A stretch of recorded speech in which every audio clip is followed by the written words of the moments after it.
वेतन कब बढ़ेगा? आपने महंगाई बढ़ा दी, आपने पेट्रोल डीजल के रेट बढ़ा दिए, आपने महंगाई इतनी कर दी कि आज दाल चना सब्जी जो भी लेने जाते हैं आधे से ज्यादा रेट बढ़ गया है, डबल हो गया रेट। जब आप सत्ता में आए थे आपने कहा था कि हम जो है रेट कम करेंगे, आपने कहा था पेट्रोल डीजल के रेट को कम किया जाएगा, आपने किया था जीएसटी कम करेंगे। लेकिन आज आप समझ सकते हैं, आज से 10 साल पहले आपको मिट्टी तेल मिलता था? आपको मिट्टी तेल मिलता था? नहीं। 10 साल पहले मिलता था? आपको मिट्टी तेल 10 साल पहले मिलता था? अभी मिलता है? जोड़ते नहीं। तो साथियों, ये बात मिट्टी तेल की बात मजदूरों की नहीं है। आज पीओ के जो मिट्टी तेल पंप है वहां भी पेट्रोल मिट्टी तेल नहीं मिलता। रेट उस टाइम 20 रुपया होता था, 10 रुपया होता था, आज 90-95 रुपए में मिट्टी तेल नहीं मिल रहा है। ये सच्चाई है। अगर हम झूठ कह रहे हैं तो आप लोग पता कर लो। तो मैं ज्यादा समय नहीं लूंगा। मैं निवेदन करता हूं हमारे छोटे भाई राधाकृष्ण मंच संचालन करें, और आप सबसे निवेदन है, आप लोग बिल्कुल जो है तरीके से खड़े रहें और रास्ता न रोकें, और सभी को गाइडलाइन है, कोई ये रैली छोड़ के बाहर नहीं जाएगा। लो, धन्यवाद।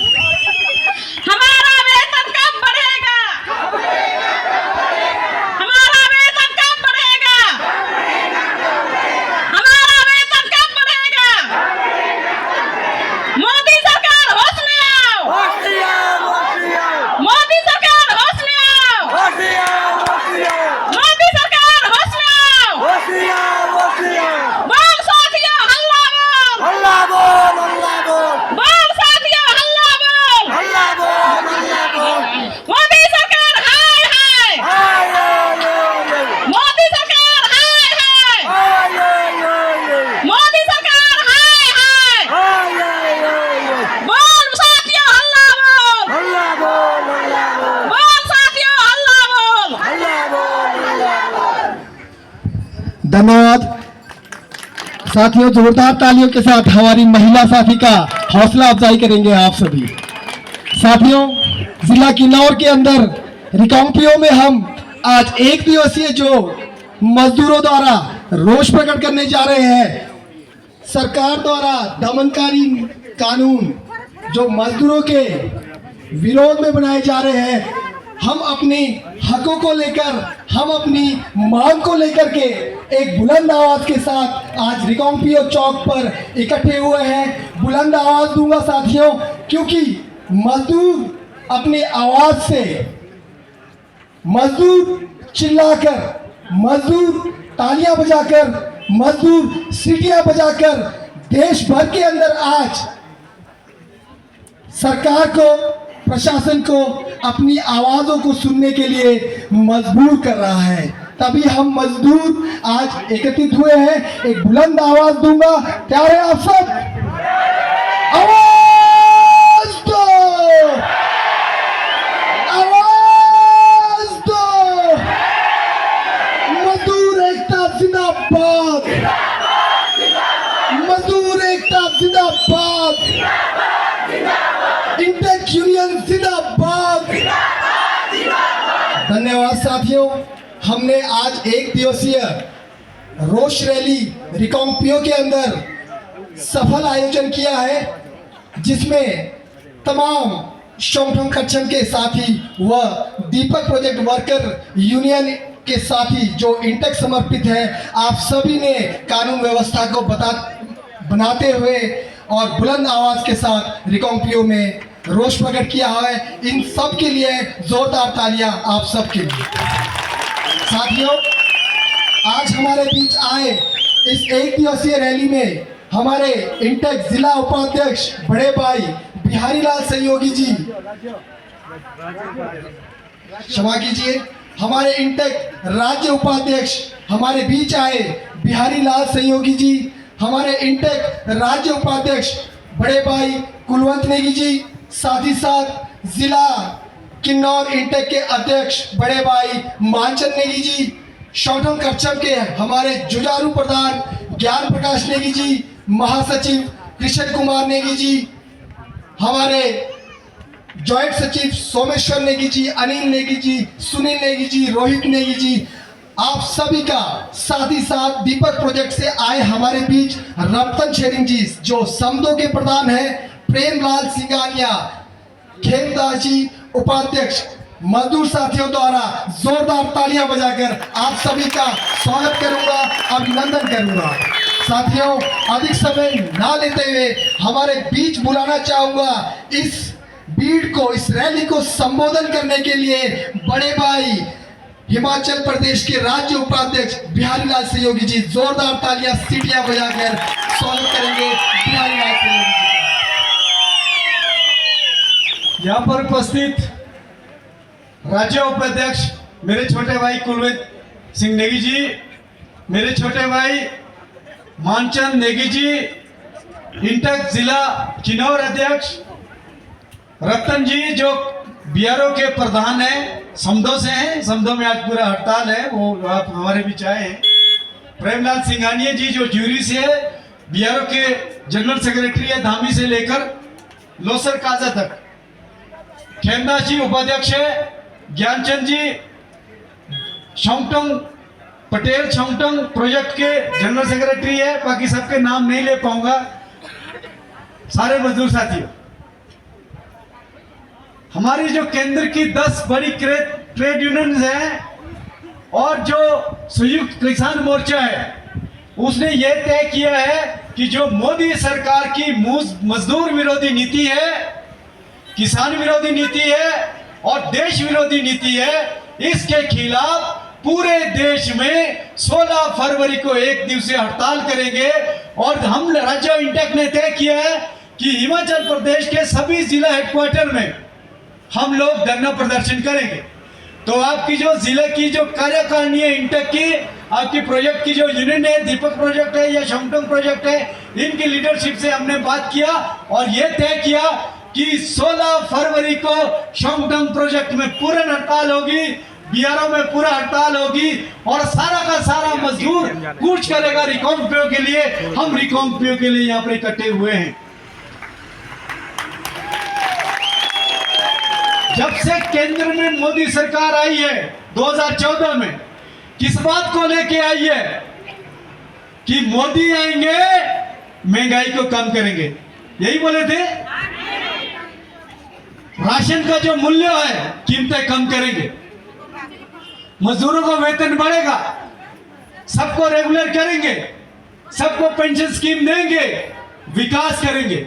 लेकिन जैसे ही मोदी जी सत्ता में आए, देश के मजदूरों का जो पैसा प्रोविडेंट फंड में रहता था, किसानों का पैसा, जो किसान किन्नौर के किसान है जो पंजाब नेशनल बैंक में पैसा रखते हैं, स्टेट बैंक में रखते हैं, जितने भी नेशनलाइज बैंक में पैसा रखते हैं, उस पैसे को मोदी सरकार ने, ये मेहुल चोकसी, नीरव मोदी, विजय माल्या, ऐसे ये अडानी इनको लोन के रूप में दिया और आज देश का 24 लाख करोड़ रुपया एनपीए, नॉन परफॉर्मिंग एसेट उसको बोलते हैं, वो पैसा वापिस नहीं आ रहा है, वो लूट के देश के छोड़ के बाहर के मुल्क को चले गए।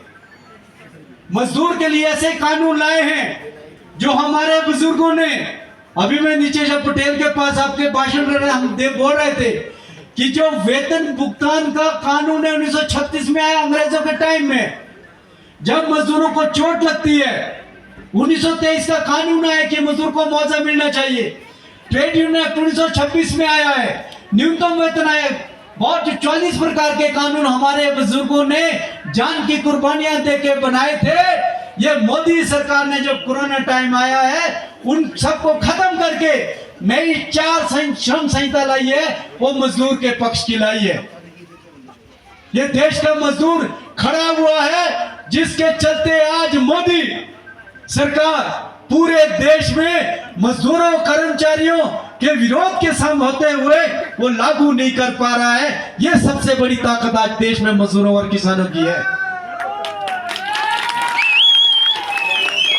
एक कानून और लाया है, फिक्स टर्म। फिक्स टर्म का मतलब है कि कुछ समय के लिए मजदूरों को रखो और वैसे ही निकाल दो, कोई उसको बेनिफिट ना दे। और जो देश का नौजवान है उसके लिए आर्मी में नौकरी रखी अग्निवीर की 4 साल के लिए, 4 साल के लिए नौकरी लाई है।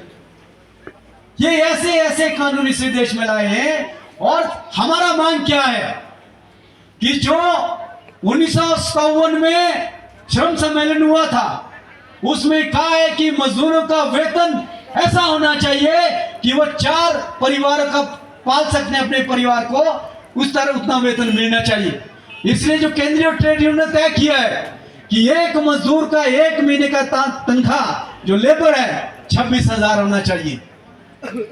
ये हम पूरे देश में डिमांड कर रहे हैं। साथ में क्या बात कर रहे हैं, जितना भी ठेका प्रथा इस देश में चलाई है मोदी सरकार ने, चाहे वो बैंक है, LIC है, बिजली के प्रोजेक्ट, रेलवे है, बिजली बोर्ड है, बाकी सरकारी विभाग में जो आउटसोर्स है उसको खत्म करके पक्की नौकरी मजदूरों को दे, कर्मचारियों दे, नौजवानों को दे। ये हमारा सबसे बड़ा डिमांड इस देश में है। जो जैसे ये जो बैंक्स है, LIC है, रेलवे है, कोयला है, ये BRO है, इसको प्राइवेट कर रहा है मोदी सरकार। क्या बोलता है मोदी? सबके लिए दरवाजे खोल दिए। और किसको बेच रहा है? जो ये बार बार ये कहते हैं कि कांग्रेस ने कुछ नहीं किया, आज से पहली सरकारें ने कुछ नहीं किया 70 साल में।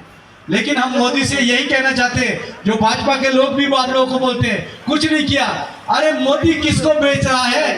ये LIC किसके टाइम में आई? 1956 में। ये कांग्रेस के टाइम में आई है। ये BRO कब बना? 1962 में। ये 1962 में भारत सरकार ने बनाया था और जवाहरलाल नेहरू इसके देश के प्रधानमंत्री थे।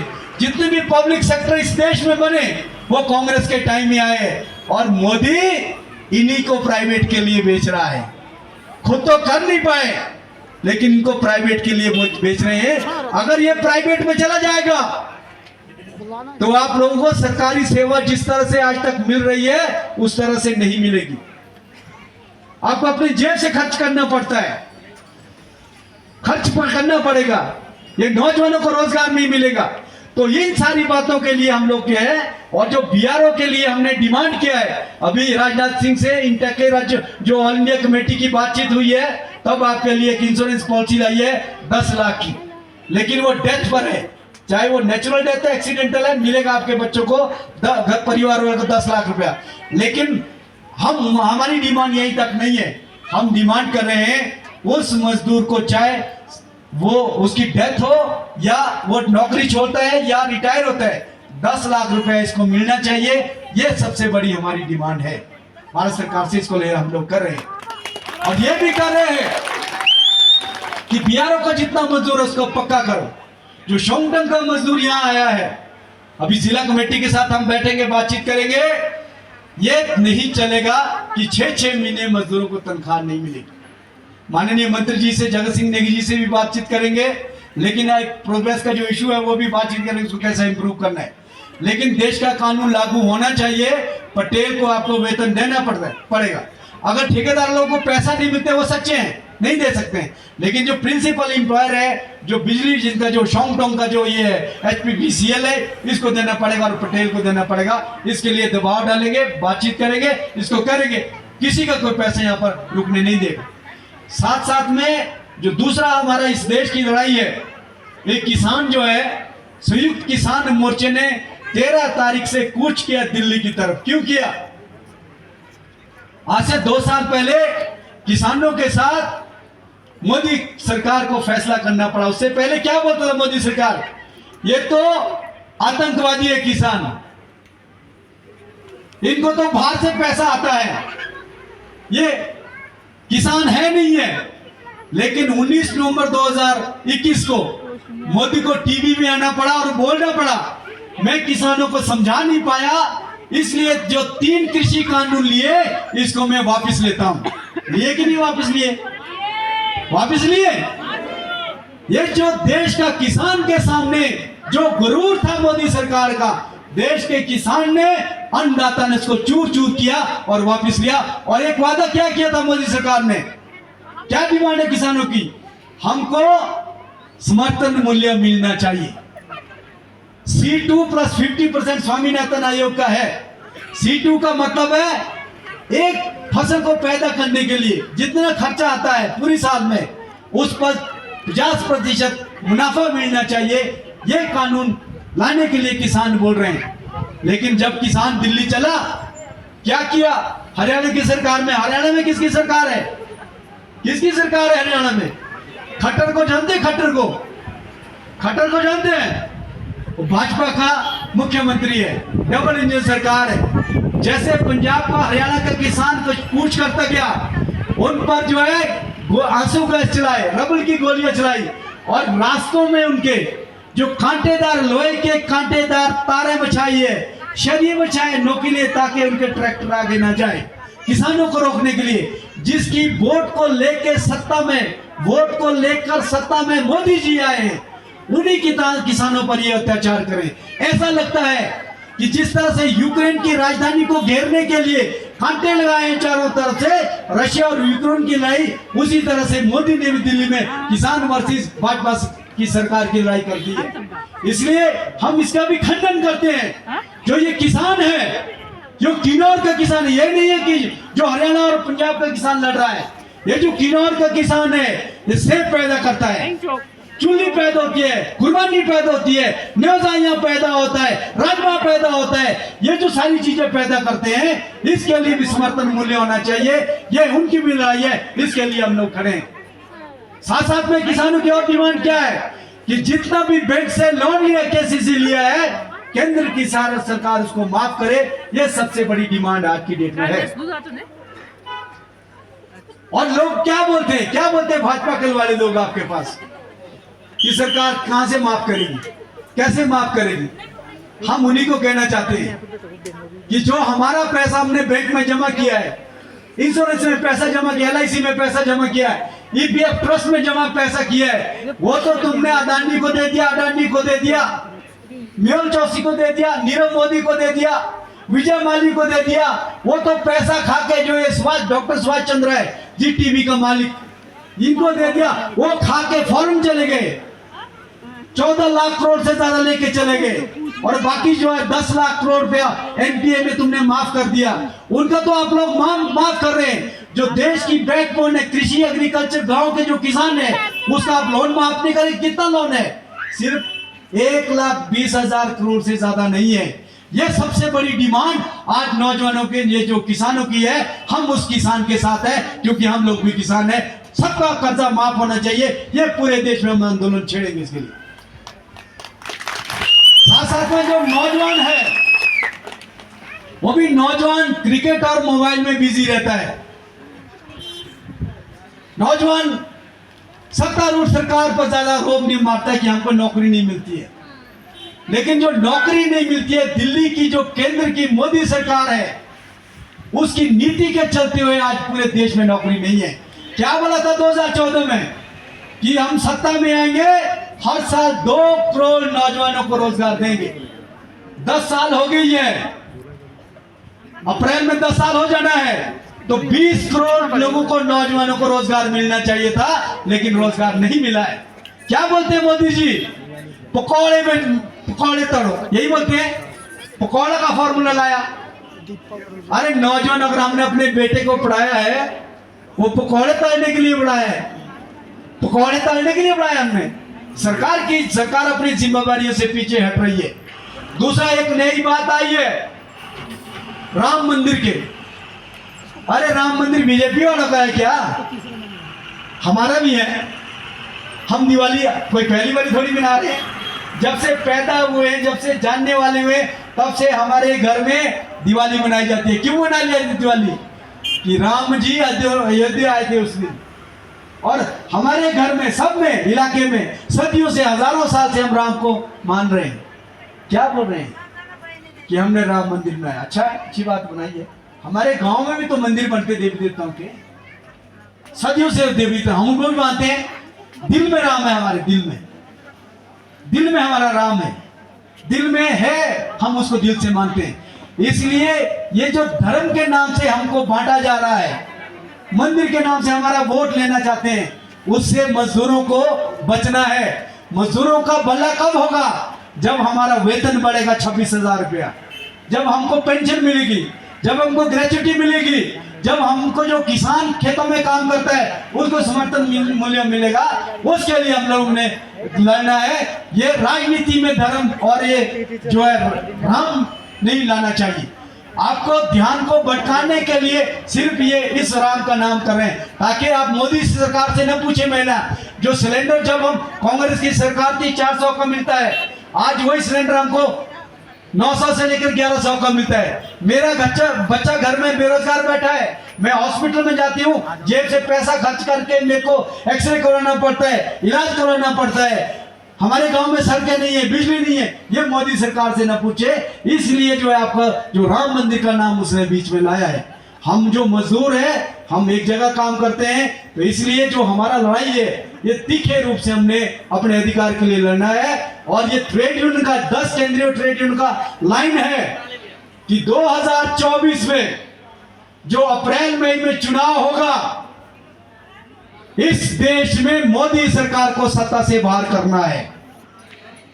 ये प्रण खाया है ट्रेड यूनियन ने, इसके लिए तैयार है मजदूर साथियों? दिल्ली मन से बोले, इसके लिए तैयार है? अगर मजदूर और किसान ने बचना है, मोदी को सत्ता से बाहर करना पड़ेगा। ऐसी सरकार को सत्ता में लाना पड़ेगा जो मजदूर, किसान और नौजवानों के लिए नीति लाए। ये हमारी सबसे बड़ी लड़ाई है। अभी पूरे प्रदेश में हम लोग जा रहे हैं, सभी मजदूरों को जागृत करें, द्वारा आप लोगों के बीच आएंगे। ये हमारा आज का ज्ञापन यहाँ पर हम डीसी के माध्यम से देश के प्रधानमंत्री को देंगे। 17 सूत्रीय मांग पत्र है, वो उन तक जाएगा। ये हम लोग इस रैली के बाद जाएंगे, हमारा पूरा डेलीगेशन जाएगा। आप सबका जो आप लोग यहाँ आए और ये जो बिहारों का मजदूर है यहाँ पर पहुंचा है, ये समझो तक आज हड़ताल है हमारी, लीडर समझो तक से यहाँ पर पहुंचे हैं। तो आप सबका यहाँ आने के लिए बहुत बहुत धन्यवाद। और जिला किन्नौर में इंटक की सबसे बड़ी जो ज्वाइंट रैली हुई है, इतनी बड़ी हुई है, और जिला किन्नौर में अस्तित्व में इंटक है। जो आज बार बार आप देखते थे, कभी शमटों में आंदोलन हो रहा है, कभी कहाँ हो रहा है, आज लाल झंडा वाला आपको किन्नौर में दिख नहीं रहा है कि दिख रहा है? वो बिहारों के कुछ लोग हैं, वो कल जब हम गए नीचे बैठो ना, तैयार करते नहीं सबके नीचे बैठो। कोई तो वहां पर जो पहले तैयार हो गए थे, बाद में वो हमारे बीच नहीं आए। शमटम खत्म, कच्चा मंतु खत्म, बिहारो खत्म, अब है नहीं है। अब यहाँ पर इंटक किया होगा। तो आप सबको जो भी हमारी मदद होगी राज्य कमेटी की तरफ से, राज्य कमेटी की तरफ से मैं हूँ, मेरे साथ कुलवंत है और साथ में जो मानचंद नेगी जी है, आपकी पूरी मदद करेंगे। किसी भी मजदूर को कोई भी प्रॉब्लम आए, इन्हीं के साथ, इन्हीं शब्दों के साथ मैं अपनी बात में समाप्त करता हूँ। इनकलाब जिंदाबाद, मजदूर एकता जिंदाबाद। धन्यवाद साथियों, आप सभी ने सुना हमारे इंटेक राज्य उपाध्यक्ष बिहारी लाल सैयोगी जी को, जिन्होंने बारीकी से किसान विरोधी नीतियों और किसान विरोधी कानूनों व मजदूर विरोधी नीति व मजदूर विरोधी कानूनों को आप सभी रिकॉम्पियो के अंदर विस्तार से बताया। साथियों, अब मैं बुलाने जा रहा हूं आप लोगों के बीच हमारे शौठों कक्षम के प्रधान ज्ञान प्रकाश नेगी जी को। जोरदार तालियों के साथ स्वागत करेंगे आप सभी बड़े भाई ज्ञान प्रकाश नेगी जी का। धन्यवाद। हमारे राज्य उपाध्यक्ष इंटक के बड़े भाई श्री बिहारी लाल सैयोगी जी, हमारे राज्य इंटक के उपाध्यक्ष छोटे भाई कुलवंत नेगी जी, हमारे जिला इंटक के अध्यक्ष श्री मानचंद नेगी जी, और हमारे चौटम कक्षम यूनियन के महासचिव कृष्ण कुमार जी, आप समूह से लेकर वाली तक जितने भी हमारे वर्कर्स यूनियन के अध्यक्ष, उपाध्यक्ष और तमाम जितने भी मेरे पदाधिकारीगण हैं, मैं सबका नाम निकालूंगा। आप सबको इस एक दिवसीय देशव्यापी हड़ताल पे आने पर बहुत बहुत धन्यवाद करता हूँ। साथियों, आपको ज़्यादा मैं नहीं कहूँगा, क्योंकि हमारे बड़े भाई बिहारी लाल सैयोगी जी ने आपको बिल्कुल एक एक चीज़ को आपके सामने रखा है। साथियों, अगर मोदी सरकार आगे भी जो काले कानून जो लेके आ रही है, ये तो काला कानून पर आड़ी रहेगी। हम अपने अधिकार के लिए साथियों आगे भी इसी तरह आंदोलन करते रहेंगे जब तक एक मजदूर के हित के लिए वो कार्य नहीं होगा। हम सब इसी तरह डटे रहेंगे। ज्यादा मैं यहाँ पर इतना ना कहूँगा, मैं अपना बात को यही समाप्त करता हूँ। धन्यवाद। धन्यवाद प्रधान जी। तो साथियों, आप सभी के बीच में बुलाने जा रहा हूं दीपक प्रोजेक्ट वर्कर यूनियन के जनरल सचिव प्रेमलाल सिंघानिया जी को। जोरदार तालियों के साथ प्रेमलाल सिंघानिया जी का स्वागत करेंगे।